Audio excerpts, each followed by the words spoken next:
وہ پوری سورہ بقرہ ایک تراویح میں، تو میں نے کہا ہمارے جن آپ نے آج نکال دیے سارے، ساڑھے تو نکل گئے سارے. تو بہرحال تو یہ ایسی برکت والی سورہ ہے سورہ بقرہ شریف. اللہ تعالیٰ نے قرآن مجید فرقان حمید کی ان آیات میں جو ذکر کیا ہے، فرمایا کہ او کصیب من السماء فیہ ظلمات ورعد وبرق، فرمایا ایسے کہ جیسے آسمان سے پانی اترتا ہو اور اس میں کچھ اندھیرے بھی ہوں، اور ورعد وبرق، اور کچھ گرج ہو، کچھ چمک ہو. جب بارش آتی ہے تو بادل گرجتا ہے، پانی بھی اتر رہا ہوتا ہے، اور بادل کی وہ سیاہی بھی ہوتی ہے، کالے کالے بادل بھی ہوتے ہیں، پھر اس کے اندر گرج بھی ہوتی ہے، پھر اس میں چمک بھی ہوتی ہے. یجعلون اصابعهم فی آذانہم من الصواعق حذر الموت، تو اپنے کانوں میں انگلیاں ڈال لیتے ہیں اس کڑک اور اس آواز کی وجہ سے، اپنے کانوں میں انگلیاں ڈال لیتے ہیں اس ڈر سے کہ موت نہ آ جائے، کہیں ماری نہ جائے. مفسرین نے یہاں پہ جو تفسیر کی ہے کہ یہ جو آیا مبارکہ ہے یہ منافقین کے بارے میں ہے، کہ منافق لوگ جو ہیں کبھی ایمان لے آتے ہیں، کبھی چھوڑ دیتے ہیں، کبھی اپنے آپ کو ایمان والوں کے ساتھ شمار کرتے ہیں، اور جب کوئی سختی آتی ہے یا کوئی عمل کرنے کی باری آتی ہے تو پھر وہ پھر جاتے ہیں. اور ایک چیز آپ غور کریں گے کہ منافقین کی باتیں یا منافقین کے بارے میں خالق کائنات نے جس جس سورہ میں تذکرہ فرمایا ہے وہ ساری مدنی صورتیں ہیں.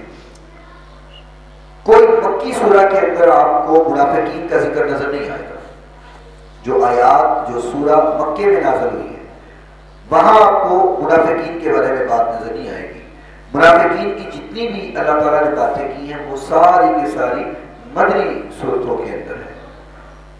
تو سورہ بقرہ بھی مدنی ہے، سورہ توبہ جس میں سارے منافقین کی باتیں ہو رہی ہیں تو وہ بھی مدنی ہے. تو زیادہ تر جتنی آیات اور سورہ منافقین کے بارے میں نازل ہوئی ہیں وہ ساری کی ساری مدنی سورہ ہے. یعنی کہ یہاں پر منافقین جو تھے وہ حضور کے ساتھ ملے تھے. اس بات میں شک نہیں ہے کہ مدینے کے جو انصار ہیں ان کا بھی مول کوئی نہیں ہے. مہاجرین جب مکے کو چھوڑ کے مدینے پہنچے ہیں تو جس قدر انصار نے مہاجرین کا ساتھ دیا ہے اور محبت کی ہے، ان کے اوپر اپنا سب کچھ قربان کر دی ہے، اس کی بھی تاریخ میں مثال نہیں ملتی. اور پھر منافقین بھی وہاں زیادہ تھے، اور یہ وہی منافقین ہیں کہ جو بعد میں حضور نبی کریم صلی اللہ علیہ وسلم کے پردہ فرما جانے کے بعد یہی لوگ جو تھے یہ منکرین زکوٰۃ بھی ہوئے، اور ختم نبوت کے اوپر ڈاکہ مارنے والے بھی یہ تھے، جن کے خلاف پھر سیدنا صدیق اکبر رضی اللہ تعالی عنہ نے پھر اعلان جنگ کیا تھا. یہ وہی منافق تھے. اور ایک روایت میں ہے کہ حضور نبی کریم صلی اللہ علیہ وسلم نے مسجد میں جب سارے لوگ بیٹھے ہوئے تھے، صحابہ اکرام بھی موجود تھے اور ان میں کچھ چھپے ہوئے منافقین بھی بیٹھے ہوئے تھے، تو حضور نبی کریم صلی اللہ علیہ وسلم نے منافقوں کے نام لے کر کہا تھا کہ تم مسجد سے باہر نکل جاؤ. نام لے لے کر کے حضور نے کہا تھا چل تو بھی نکل جا، چل تو بھی منافق ہے، تو بھی منافق ہے، چل تو بھی نکل. تو مسجد سے کو نکال دیا گیا تھا. تو یہی وہ لوگ تھے جنہوں نے بعد میں پھر زکوٰۃ کے بھی منکر ہوئے اور ختم نبوت کے اوپر بھی ڈاکہ مارا، اور پھر صحابہ کرام کو شہید کرنے کے سبب بھی یہی منافقین وہ لوگ تھے. تو اللہ تعالیٰ وہی ذکر یہاں پہ کر رہا ہے.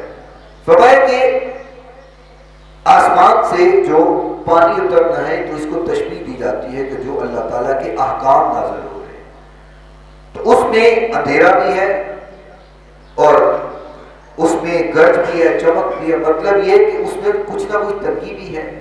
جب اللہ کے احکام آتے ہیں، حکم اللہ کا آتا ہے تو پھر اس میں کچھ نہ کچھ محنت بھی کرنا پڑتی ہے. کچھ حاصل کرنے کے لیے کچھ نہ کچھ تو کھونا پڑتا ہے. تو وہ فضائل حاصل کرنے کے لیے پھر جب پریشانی آتی ہے تو ایک طرف تو وہ دیکھتے ہیں کہ بڑے فضائل ہیں، بڑا کچھ حاصل ہوتا ہے، ملتا بہت کچھ ہے. دوسری طرف وہ اس بات سے ڈرتے ہیں کہ اب پکڑ بھی ہو جائے گی، اب جنگ بھی لڑنی پڑے گی، اب کافروں سے لڑنا بھی پڑے گا، اب سب کا خیرات بھی کرنا پڑے گا، اب زکوٰۃ بھی دینی پڑے گی. یعنی کہ جب احکام اتر جاتے ہیں، جیسے بارش نازل ہو رہی ہے، یہ تشبیہ ہے، تو پھر اس میں احکام کی تھوڑی سی سختی آتی ہے تو پھر وہ ڈر جاتے ہیں. فرمایا کہ اپنے کانوں میں انگلیاں دے دیتے ہیں، یعنی کہ جب بات ماننے کی باری آئی تو پھر کانوں میں انگلیاں دے دی.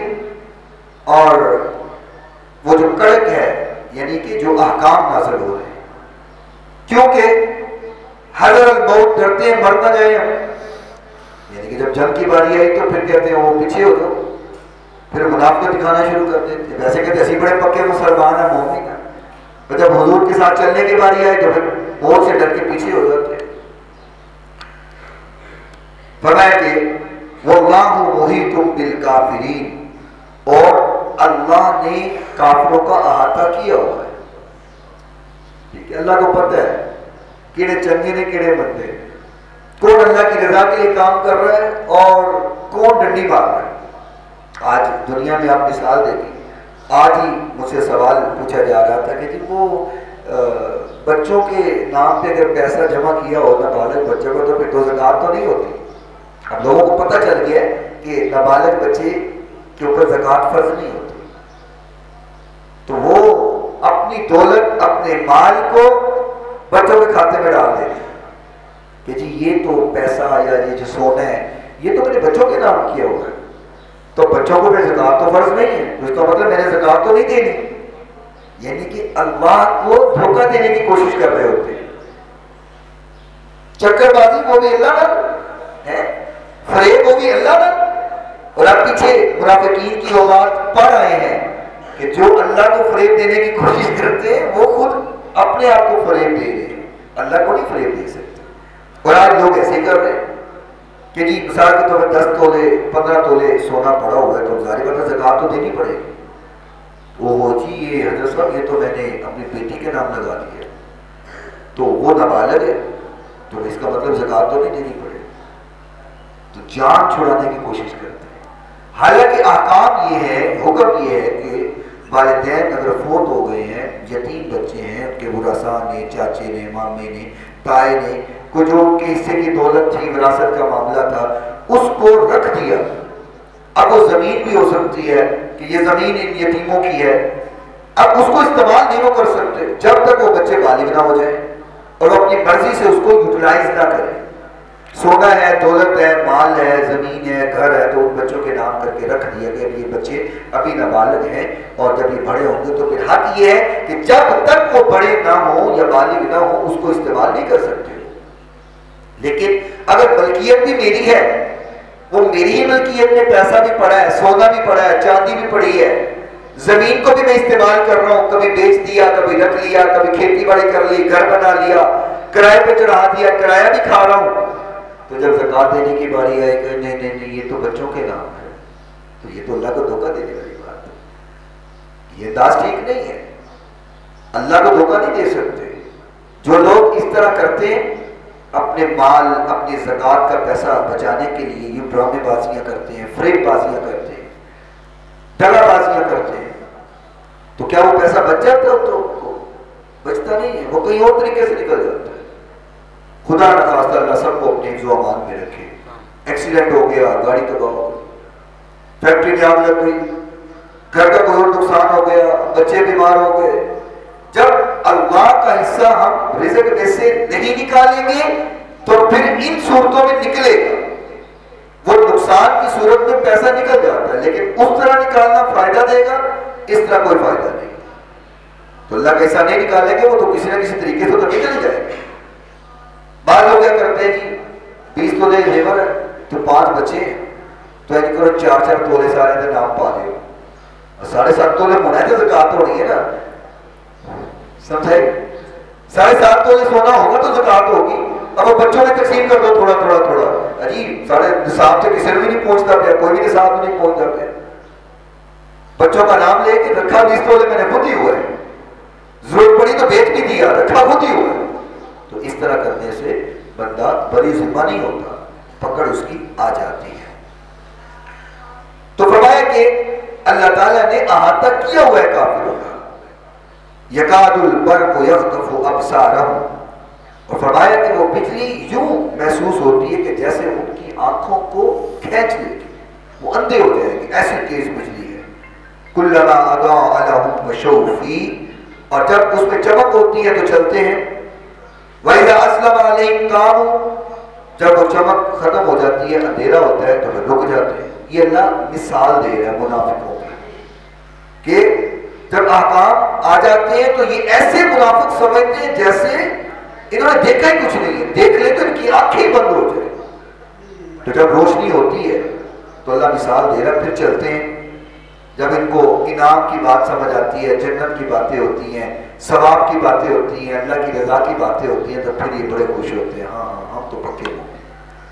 وَإِذَا أَظْلَمَ عَلَيْهِمْ قَامُوا، تو جب اندھیرا ہو کر رک جاتے ہیں، یعنی کہ جب اللہ تعالیٰ کچھ عمل کرنے کی بات کہتا ہے تو پھر وہیں پہ رک جاتے ہیں کہ اب ہم کیا کریں۔ وَلَوْ شَاءَ اللَّهُ لَذَهَبَ بِسَمْعِهِمْ وَأَبْصَارِهِمْ، فرمایا اگر اللہ چاہتا نا، اگر اللہ چاہتا تو ان کے کان بھی لے لیتا اور ان کی آنکھیں بھی لے لیتا۔ اب پوری میڈیکل سائنس، پوری دنیا کے ڈاکٹرز کہتے ہیں کہ اگر کوئی بندے کی آنکھ ویسے خراب ہوگی ہے تو علاج ہو سکتا ہے، اگر کان خراب ہوئے تو علاج ہو سکتا ہے، لیکن پیدائشی اندھا ہو تو اس کا علاج نہیں ہو سکتا۔ میڈیکل سائنس فیل ہو گئی، وہ کہتے ہیں پیدائشی اندھے کا علاج نہیں ہو سکتا، جس کو پیدائشی سنائی نہیں دیتا اس کا علاج نہیں ہو سکتا۔ تو اللہ کہتا ہے اگر میں چاہتا تو ان کی آنکھیں بھی لے لیتا اور ان کے کان بھی لے لیتا، تو یہ کیا کر لیتے؟ کوئی کر سکتا ہے؟ کوئی اللہ سے جھگڑا کر سکتا ہے؟ ہم اللہ کو معاذ اللہ کیا بگاڑ سکتے ہیں؟ اللہ لے لے، کان لے لے، آنکھیں لے لے، کچھ بھی نہیں کر سکتے، بے بسی کا عالم ہے۔ کیوں؟ فرمایا ان اللہ علی کل شیء قدیر، بے شک اللہ ہر چیز پر قادر ہے۔ یہ نہ کہنا کہ ہو نہیں سکتا ایسے، آنکھیں کیسے، میں اچھا خاصا دیکھتا ہوں، میری آنکھیں کیسے جا سکتی ہیں بھائی؟ یا میرے کان تو ٹھیک ہے، میں سنائی مجھے پورا دیتا ہے، میرے کان کیسے خراب ہو سکتے ہیں؟ فرمایا یہ مت سوچنا کبھی بھی، اپنے حسن و جمال پہ، اپنی جوانی پہ، اپنی طاقت پر کبھی مان نہ کرنا۔ ان اللہ علی کل شیء قدیر، اللہ بے شک ہر چیز پر قادر ہے۔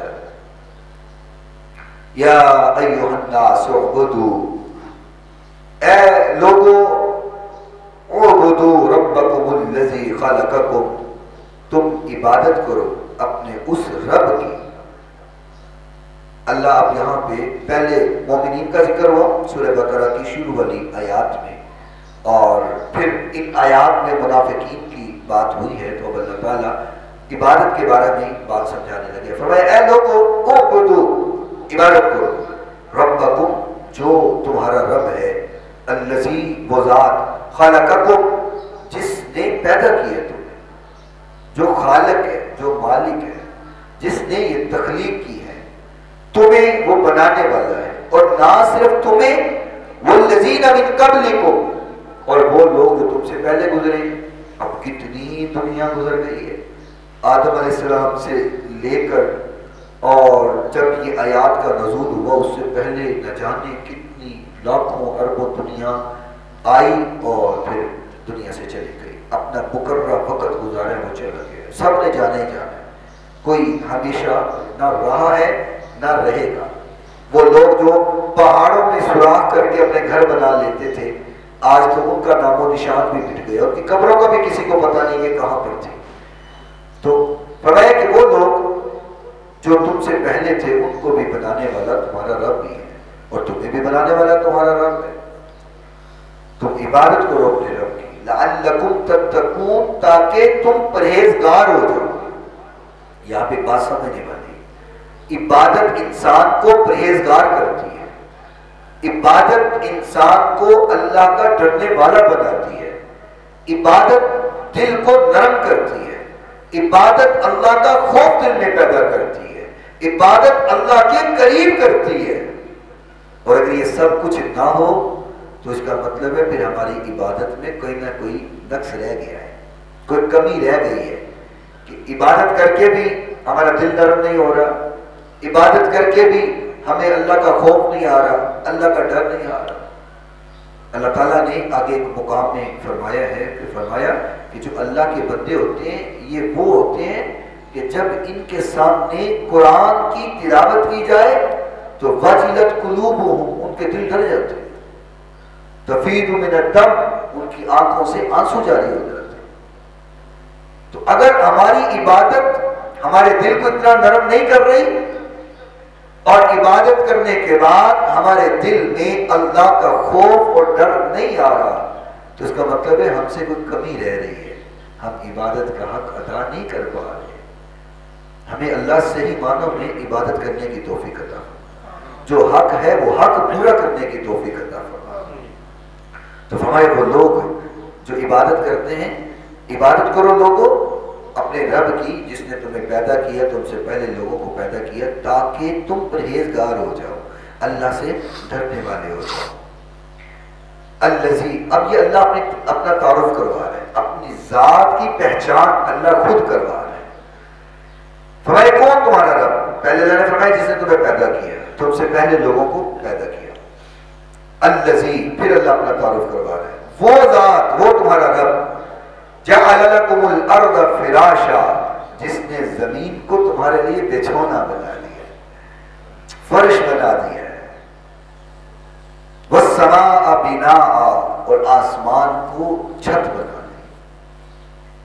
اب اس زمین پر رہتے ہوئے، یہ جو زمین ہے، ہم اس زمین پر رہ کر اللہ کی نافرمانی کریں اور یہ سمجھیں کہ ہم موت سے بچ جائیں گے، اس کی مثال دی گئی۔ فرمایا اس طرح ہے کہ کوئی جانور یا ایک لومڑی ہے، آپ دیکھتے ہیں جانوروں میں سب سے جو شاطر اور سب سے تیز دماغ لومڑی ہوتی ہے، ذہین بھی ہوتی ہے، شاطر بھی ہوتی ہے۔ تو فرمایا کہ ایک لومڑی زمین اس کو کہے کہ میں تجھے پکڑ لوں گی، اور وہ زمین پہ دوڑے لگانے لگ جائے، کبھی ادھر جائے کبھی ادھر جائے کبھی ادھر جائے کہ میں زمین سے بچ جاؤں، تو کیا وہ بچ سکتی ہے؟ زمین پہ رہ کے کبھی زمین سے بچا جا سکتا ہے؟ اگر وہ زمین کے اندر گڑھا کھود کے چھپنے کی کوشش کرے پھر بھی زمین کے اندر ہی ہے، اگر وہ زمین کے اوپر دوڑ لگائے تو تب بھی وہ زمین کے اوپر ہے، اگر وہ کسی پتھر کی ایڑ لے کے چھپ جائے تو تب بھی وہ زمین کے اوپر ہی ہے۔ تو جس طرح زمین کی پکڑ سے وہ بچ نہیں سکتی، اسی طرح انسان جتنی مرضی موت سے دوڑ لگا دے، جتنا مرضی اپنے آپ کو بچانے کی کوشش کرے، جب وقت آ گیا پھر وہ بچ نہیں سکتا، پھر بچت نہیں ہے۔ فرمایا کہ وہ ذات ہے، وہ تمہارا رب ہے جس نے زمین کو بچھونا بنایا ہے، اور وہ تمہارا رب ہے جس نے آسمان کو چھت بنایا ہے۔ وَأَنزَلَ مِنَ السَّمَاءِ، اور پھر جب تپش ہوتی ہے، گرمی ہوتی ہے، تو فرمایا یہ تمہارا وہی رب ہے وَأَنزَلَ مِنَ السَّمَاءِ، جو پھر آسمان سے پانی کا نزول فرما دے۔ میں نے پہلے بھی بات عرض کی تھی، رمضان سے پہلے دیکھتے نہیں تھے گرمی کتنی شدت کی ہو گئی، پنکھے لگ گئے، پسینے آنا شروع ہو گئے، اور میں سمجھتا ہوں کہ انسان جتنے بھی بڑے بڑے اے سی لگا لے، پنکھے لگا لے، وہ جو گرمی آ گئی تھی اس کو تو ختم نہیں کر سکتے، لیکن ایک بارش ہوئی، کرم ہوا اللہ تعالیٰ کا، اور اس بارش نے ایسا ٹھنڈا کیا ہے کہ آج تک ہمیں اس کی ٹھنڈک محسوس ہو رہی ہے۔ ابھی بھی ہمیں پنکھا نہیں لگایا ہوا، رمضان کتنا مزے کا گزر رہا ہے۔ تو اللہ چاہے، اللہ فرماتا ہے یہ تمہارا رب ہی ہے، یہ وہی تمہارا رب ہے جس کی عبادت کے لیے تمہیں کہا جا رہا ہے۔ وہ رب ہے جس نے آسمان سے تیرے لیے پانی کا نزول کر دیا ہے، پانی نازل کیا ہے۔ فَأَخْرَجَ بِهِ مِنَ الثَّمَرَاتِ رِزْقًا لَكُمْ، اور وہی تمہارا رب ہے جس نے اس زمین سے تمہارے لیے پھل نکالے ہیں، تمہارا رزق نکالا ہے، تمہارا رزق بنایا ہے۔ فَلَا تَجْعَلُوا لِلَّهِ أَنْدَادًا وَأَنْتُمْ تَعْلَمُونَ، تو فرمایا اللہ کے لیے جان بوجھ کر اللہ کو برابر نہ بنانا، کوئی شریک نہ بنانا، یہ کہ تم جانتے ہو، تمہیں پتہ ہے، وَأَنْتُمْ تَعْلَمُونَ، تمہیں علم ہے کہ اللہ کا کوئی برابر نہیں ہے، اللہ کا کوئی شریک نہیں ہے، اللہ کا کوئی ثانی نہیں ہے۔ قُلْ هُوَ اللَّهُ أَحَدٌ اللَّهُ الصَّمَدُ، وہ اللہ اکیلا ہے، وحدہ لا شریک ہے، اس کا کوئی شریک نہیں۔ اب یہاں سے توحید کی باتیں شروع ہو رہی ہیں۔ برائے وہی تمہارا رب ہے، وہی، تو اس کے ساتھ جان بوجھ کے کسی کو برابر نہ کرنے۔ اب پیچھے بھی اللہ تعالیٰ نے فرمایا تھا کہ لا ریب فی، اس قرآن میں کوئی شک نہیں ہے، اس آیت کی تفسیر میں پھر یہاں پہ ایک آیت آ گئی. میں نے عرض کیا تھا کہ آیات کی تفسیر آیات کرتی ہیں، آیات کی تفسیر احادیث بھی کرتی ہے. تو وہ آیت ہم لا ریب فیہ پڑھ آئے تھے تو اللہ تعالیٰ یہاں پہ دوبارہ اس بات کو دہرا رہا ہے اور اس کی تفصیل بیان کر رہا ہے. فرمایا وَإِن كُنتُمْ فِي رَيْبٍ مِّمَّا نَزَّلْنَا، فرمایا کہ اگر تمہیں شک ہے، پیچھے کہا تھا شک کوئی نہیں ہے اس میں، فرمایا اگر تمہیں شک ہے مِّمَّا نَزَّلْنَا جو ہم نے نازل کیا ہے عَلَىٰ عَبْدِنَا اپنے بندے پر، فَأْتُوا بِسُورَةٍ مِّثْلِهِ، تو پھر شک ہے تو ایسی ایک صورت لے کے آؤ، بناؤ ایسی ایک صورت. اب یہاں پہ ایک بات بڑی اہم میرے ذہن میں بھی آ گئی. اللہ تعالیٰ نے فرمایا عَلَىٰ عَبْدِنَا، ہم نے اپنے بندے پر نازل کیا. یہاں پہ اس لفظ جو بندہ بولا گیا ہے اس سے مراد حضور صلی اللہ علیہ وسلم کی ذات مبارکہ ہے.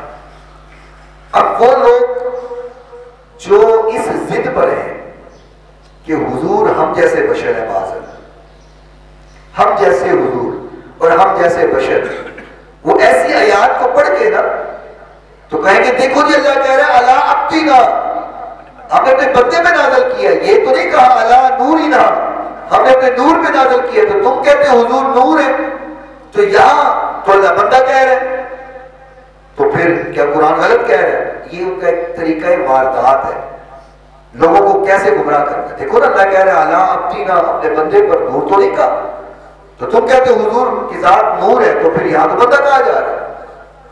تو یہ اس لفظوں کا دھوکہ دیتے ہیں. حالانکہ اس کا مطلب یہ ہے عبد کہتے ہیں اس بندے کو کہ جو اللہ کی بندگی کرتا ہے، جو عبادت کرتا ہے، عبادت میں مصروف رہتا ہے. اور کائنات میں حضور کی ذات سے بڑھ کر ہے کوئی جس نے اللہ کی بندگی کی ہو؟ آقا سے بڑھ کے اس کائنات میں کیا کوئی اللہ کی بندگی کر سکتا ہے؟ کوئی اللہ کی بندگی نہیں کر سکتا. تو اس سے مراد لفظ بندہ سے بشر مراد نہیں ہے، اس سے مراد بندگی کرنے والا ہے، اللہ کے سامنے جھکنے والا ہے. تو اللہ نے کہا یہ میرا بندہ ہے، کیونکہ حضور نے جس قدر حضور اللہ کے سامنے اپنا سجدہ ریز ہوئے ہیں اور بندگی کی ہے، کائنات میں اس کی کوئی مثل نہیں ہو سکتا. اللہ اپنی ربوبیت میں وحدہ لا شریک ہے، حضور اپنی نبوت میں وحدہ لا شریک ہے. نہ اللہ کا کوئی شریک ہے، نہ ہی حضور کی ذات کا کوئی شریک ہے. تو فرمایا ہم نے اپنے بندے پہ جو تم نازل کیا ہے، تم لوگوں کو شک ہے تو پھر اس جیسی ایک صورت بنا کے لاؤ. وَادْعُوا شُهَدَاءَكُم مِّن دُونِ اللَّهِ، اور اللہ کے علاوہ جو تمہارے حمایتی ہیں، جن کو تم سمجھتے ہو بڑے دانان ہیں، بڑے سمجھدار ہیں، یہ بڑے کمال لوگ نے، بڑے پڑھے لکھے لوگ نے، فرمایا اللہ کے علاوہ ان کو بھی لے آؤ. تمہارے جو حمایتی ہیں لاؤ ان کو بھی. ان کو تم صادقین، اگر تم سچے ہو تو. اب یہ اللہ تعالیٰ نے چیلنج کیا نا کہ اگر بنا سکتے ہو تو صورت بناؤ. ایک بندہ اس کے دماغ میں کیڑا آیا، کہتا جی میں تو بنا لوں گا، میں کڑی وڈی گل، میں آپ بڑا عربی دان ہوں، میں بڑا عربی دان ہوں، میں بناتا ہوں صورت. اچھا اب اس نے کوشش کی، ناکام کوشش کی. اب سورہ قاریہ ہے، القاریہ تو ملقاریہ وما ادراک ملقاریہ. اب وہ صورت بنانے لگا تو کہتا ہے میں صورت بناتا ہوں. بنا لی تھی، سناؤ. کہتا ہے الفیل ملفیل وما ادراک ملفیل، ہاتھی ہے ہاتھی ہے، تمہیں کیا پتا ہاتھی کیا ہوتا ہے؟ تم جانتے ہو ہاتھی کس کو کہتے ہیں؟ یہ صورت بنا رہے، یعنی کہ نقل بھی کی اور وہ بھی نہ صحیح ہو سکی. تو اس کے جو چیلے چماٹے اس کے چاہنے والوں کا دور فٹے منہ تیرا، ایک صورت بنائی. مقابلے تک خطاب لے کے آئی ہے، یہ نہیں کہ انہوں ہی کاپی کر کے لفظ بدل گیا. القاریہ تو ملقاریہ وما ادراک ملقاریہ، اس کو اس نے کاپی کر لیا، الفیل ملفیل وما ادراک ملفیل. تو یہ کون سی صورت بنا ہے؟ اگر اتنی عقل مندی ہے تو خود سے کوئی صورت تیار کرو، تو وہ تو نہیں ہو سکتی. تو ناکام رہے. تو فرمایا پھر اگر تم سچے ہو تو خود لاؤ، نہیں تو اپنے یار سجن بیلی بھی اکٹھے کر لو، بناؤ. اگر تو فرمایا فَإِن لَمْ تَفْعَلُوا، تو اگر تم ایسا نہ کر سکو، وَلَن تَفْعَلُوا، تو کر بھی نہیں سکتے. خالق کا چیلنج ہے، اور اللہ کے چیلنج کو کون قبول کر سکتا ہے؟ کائنات کے اندر کس کے اندر اتنی طاقت ہے کہ وہ اللہ کے چیلنج کو قبول کرے؟ تو فرمایا فَإِن لَمْ تَفْعَلُوا، تو تم اگر ایسا نہ کر سکو تو وَلَن تَفْعَلُوا، تم ہرگز کر بھی نہیں سکتے ایسا، تو فَاتَّقُوا النَّارَ الَّتِي، تو پھر تم ڈرو اس آگ سے، اس آگ سے ڈرو۔ وہ کون سی آگ ہے؟ فرمایا وَقُودُهَا النَّاسُ وَالْحِجَارَةُ، جس کا جو ایندھن ہے لکڑیاں اور تیل نہیں ہے، بلکہ اس کا ایندھن لوگ ہیں اور پتھر ہے۔ یہ آپ دیکھیں نا، دنیا کی اگر آگ ہو، آگ جل رہی ہے، آپ اس کے اوپر پتھر رکھ دیں آگ بجھ جاتی ہے۔ بعض دفعہ آگ جل رہی ہو تو آپ اس کے اوپر یوں ہاتھ رکھ دیں، آگ بجھ جاتی ہے۔ موم بتی جل رہی ہو تو آپ اس کو یوں کریں تو آگ بجھ نہیں جاتی، تو دنیا کی آگ تو بجھ جاتی ہے۔ لیکن یہ وہ آگ ہے جو انسان کے اس میں جانے سے بجھتی نہیں ہے بلکہ اور زیادہ تیز ہو جاتی ہے۔ ایندھن کہتے ہیں وہ چیز جس سے آگ اور بھڑک جائے، تیز ہو جائے۔ تو فرمایا کہ اس آگ میں ڈالا جائے گا کہ جس کا ایندھن پتھر اور انسان ہے، تو خود اندازہ لگا لے کہ وہ آگ کتنی سخت ہوگی جو پتھر سے دہکائی جا رہی ہے، بجھ نہیں رہی۔ وہ عدت للکافرین، فرمایا جو کافروں کے لیے تیار کی گئی ہے۔ یہاں سے کافر وہ مراد ہیں جو ایمان کے کافر ہیں، اعمال کے نہیں، جو ایمان کے کافر ہیں، یہاں سے وہ مراد ہے۔ اعمال کے جو ہے وہ تو اپنی اپنی سزا لے کے بالآخر بندے نے جنت میں آ ہی جانا ہے۔ جتنا گناہ کیا چھوٹا موٹا تو وہ اپنی سزا لے گا اور بالآخر وہ جنت میں آ ہی جائے گا، سوائے اس کے کہ وہ منافق نہ ہو یا شرک کرنے والا نہ ہو۔ مشرک اور منافق نہیں جہنم سے نکلے گا کبھی، باقی جتنے بھی گناہ ہیں چھوٹے موٹے وہ انسان بالآخر جنت میں آ جائے گا۔ لیکن یہ دعا کرنی چاہیے کہ ہم اللہ بنا عذاب لیے، بنا حساب و کتاب کے جنت کے مالک بن جائیں۔ سزا لے کے آئے تو کیا آئے، یہ ہے کہ بنا حساب و کتاب بندہ جنتی بنے اور پہلی فہرست میں ہی جنت کا مالک بن جائے۔ اللہ ہم سب کو عطا فرمائے۔ اچھا ایک چیز آپ سمجھیے گا، پورے قرآن مجید کا یہ اسلوب ہے کہ جہاں پر اللہ نے عذاب کا ذکر کیا ہے ساتھ انعام کا ذکر بھی کیا ہے، جہاں انعام کا ذکر کیا ہے وہاں ساتھ سزا کا ذکر بھی ہوا ہے۔ اب اس کی وجہ کیا ہے؟ وجہ یہ ہے کہ جب اللہ کے عذاب کی بات ہو رہی ہے تو اللہ ساتھ ہی انعام کی بات بھی کرتا ہے، کہیں لوگ ڈر ہی نہ جائیں۔ کسی کو زیادہ ڈراتے رہیں وہ تو خوف سے ماری نہ جائے گی، ہارٹ اٹیک ہی نہ اس کو ہو جائے، اتنا ڈرا دیا ہے۔ تو ساتھ ہی اللہ پھر انعام کی بات بھی کرتا ہے، اور جہاں پہ انعام کی بات ہو رہی ہے تو پھر ساتھ اللہ عذاب کی بات بھی کرتا ہے کہ یہ نہ ہو پتا انعام کے چکروں میں نیکی ہی چھوڑ دے گا، کوئی نہیں ہوتا سب اللہ بھی جانا، جیسے لوگ کہتے ہیں نا اجی اللہ بڑا گا پورو نہیں اللہ معاف کر دے گا، اور چھوٹو مولوی تو آتے کام نہیں کوئی نہیں، تسی ڈراتے رہتے ہو سان اللہ کے بڑا غفور الرحیم اللہ 70 ماما نالوں زیادہ پیار کرتا ہے تو اللہ سانو بھلا عذاب دے گا؟ نہیں اللہ بڑا غفور الرحیم ہے، تسی مولوی ہمیں ڈراتے رہتے ہو۔ میں نے کہا اللہ غفور الرحیم ہے، اس میں شک نہیں ہے، لیکن اللہ کا وہ قانون بھی تو ہے نا، کوئی ضابطہ بھی تو ہے نا اللہ کا۔ ایسا تو نہیں ایک بندہ ساری رات عبادت کرے اور ایک بندہ ساری رات فحاشی اور عریانی میں بیٹھا رہے اور اللہ دونوں کو برابر رکھے، یہ تو نہیں ہو سکتا۔ ایسا تو نہیں ہو سکتا ایک بندہ قرآن کی تلاوت کر رہا ہے اور ایک بندہ گانے گا رہا ہے اور عاشقی کر رہا ہے تو دونوں برابر اللہ کر دے، یہ تو نہیں ہو سکتا۔ ایک بندہ روزہ رکھے ہوئے اور ایک بندہ روزہ نہ رکھے تو دونوں برابر تو نہیں ہو سکتے۔ ایک قیام کرے رات کو، ایک سویا رہے، دونوں برابر تو نہیں ہو سکتے۔ ایک حلال کھائے اور حلال کی تکلیفیں برداشت کرے اور ایک حرام کی موجے لے، دونوں برابر تو نہیں ہو سکتے۔ اللہ غفور الرحیم ہے لیکن کچھ قانون ہے، جو اس قابل ہوتا ہے پھر اللہ کی غفور الرحیم بھی اس پر ثابت بھی ہوتی ہے، نظر بھی آتی ہے۔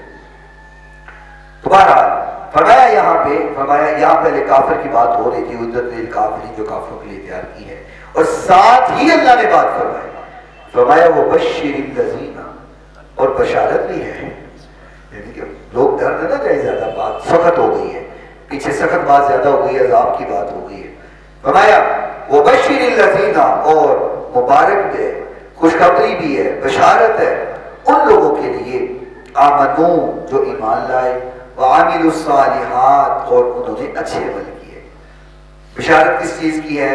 فرمایا ان لہم جنات، ان کے لیے جنت ہے، اللہ نے جنت تیار کی ہوئی ہے۔ یہ نہ ہو کہ آپ صرف یہ سمجھیں کہ اللہ صرف عذاب ہی دیتا ہے. نہیں نہیں، اللہ صرف عذاب نہیں دیتا، اللہ انعام بھی دیتا ہے، اللہ جنت بھی عطا کرتا ہے. تحتہا الانہار، جن کے نیچے نہریں چلتی ہیں. آپ جانتے ہیں کہ جس باغ میں نہر بنی ہو تو اس کی خوبصورتی بہت زیادہ ہوتی ہے. تو فرمایا تجری من تحتہا الانہار، کہ جس کے نیچے نہریں چلتی ہیں. کلما رزقوا منہا ثمرۃ الرزق، فرمایا کہ وہ جو باغ اللہ نے تیار کر دیے ہیں ان میں تمہارے لیے رزق بنایا ہے. اور وہ رزق کیا ہے؟ وہ پھل ہے. اللہ نے پھل تیار کر رکھے ہیں.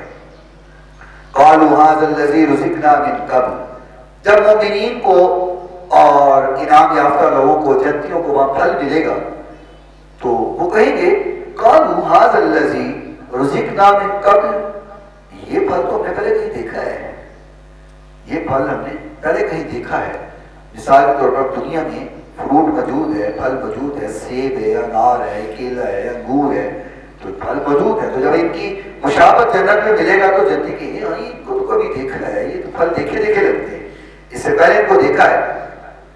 وَأُتُوا بِهِ مُتَشَابِهًا، یہ ملتا جلتا ہے کسی پھل کے ساتھ، اس کی مشابہت ہے. لیکن حدیث میں آتا ہے کہ یہ کہیں گے ضرور کہ مشابہت ہے، لیکن جب اس کو کھائیں گے تو کہیں گے نہیں نہیں نہیں، یہ وہ نہیں، یہ وہ پھل تھا، وہ سیب ضرور تھا لیکن یہ جو سیب ہے یہ وہ سیب نہیں ہے، یہ جو انار کھایا یہ وہ انار نہیں ہے، یہ وہ کیلے نہیں ہے جو دنیا میں دیکھے تھے. مشابہت ضرور ہے لیکن یہ تو بڑے کمال کے فروٹ ہے، بڑے کمال کے پھل ہے. وَلَهُمْ فِيهَا أَزْوَاجٌ مُطَهَّرَةٌ، فرمایا پھر ان باغوں کے اندر ان کے لیے بڑی پاک بیویاں بھی ہیں، حوریں بھی ہیں. تو فرمایا وَهُمْ فِيهَا خَالِدُونَ، جو پھر وہاں اس میں جائے گا تو پھر اس میں سے نکالا کبھی نہیں جائے گا، وہ ہمیشہ ہمیشہ اسی میں رہے گا، اس سے کبھی بھی نہیں نکالا جائے گا. اللہ تعالیٰ ہمیں وہ مومن بنائے، وہ اپنا پسندیدہ بندہ بنائے جن کو اللہ نے وہ جنتیں عطا فرمانی ہے. اللہ مجھے اور آپ کو قرآن سمجھنے کی توفیق عطا فرمائے. وآخر دعوانا ان الحمد للہ رب العالمین.